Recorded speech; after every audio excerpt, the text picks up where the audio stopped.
polis yang bekerja di tengah padang, matilah. Macam sia-sia je. Tetapi tuan, ini ujian.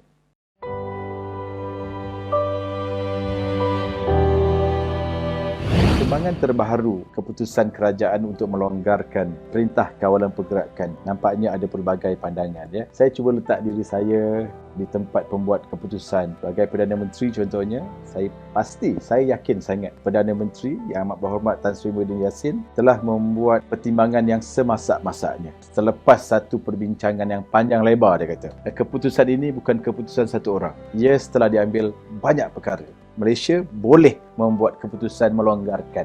Satu lagi yang saya perlu ambil perhatian ialah saya bersama Malaysian Humanitarian Movement, bersama jabatan saya juga IYC, kami terlibat dengan masyarakat yang memerlukan. Tekanan yang mereka hadapi kerana tidak bekerja, subhanallah, bukan main-main. RM50 tu mereka kongsi sekampit beras dengan sepapan telur tu. Telur 30 biji. Kalau anak 5 orang, bayangkan berapa hari dia mesti settle habis. Dalam tempoh seminggu, anda bayangkan.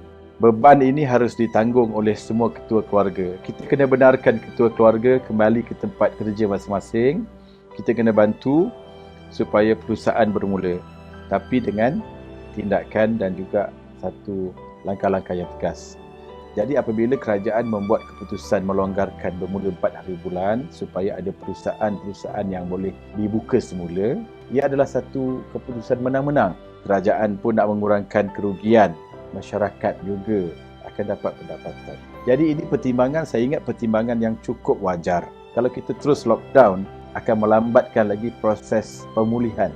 So, masing-masing berangkai. Kitaran ini bukan main-main. Dalam masa yang sama, masyarakat kita perlu untuk ambil langkah-langkah menjadi frontliners. Bermula 4 hari bulan ini, frontlinersnya adalah saya, tuan-tuan, puan-puan.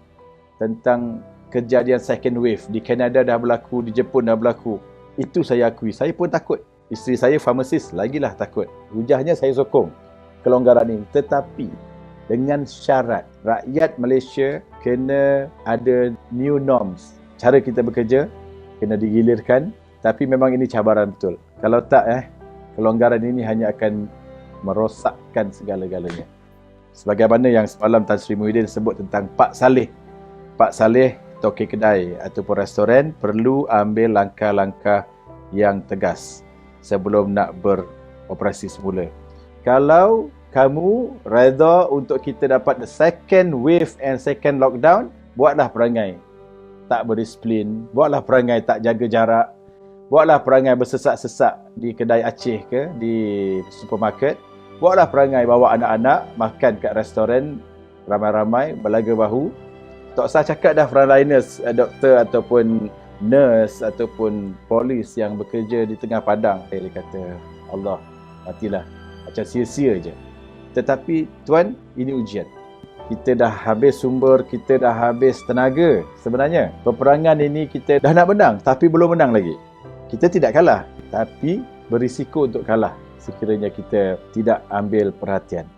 Peristiwa Perang Uhud kan?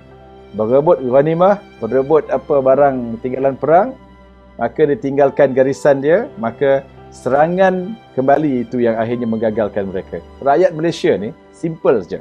Saya yakin kalau dia boleh mengubah norms sebelum 17 hari bulan Mac hari itu, dia anggap PKP ni sesuatu yang menyusahkan. Tapi bila kita dah lama sangat dalam PKP, kita rasa PKP ni selesa. Bila kerajaan nak ubah, nak longgarkan PKP, kita rasa tak selesa. Kita akan fierce, kita akan takut. Kita perlu belajar dan terus belajar. Saya sempat baca buku tau.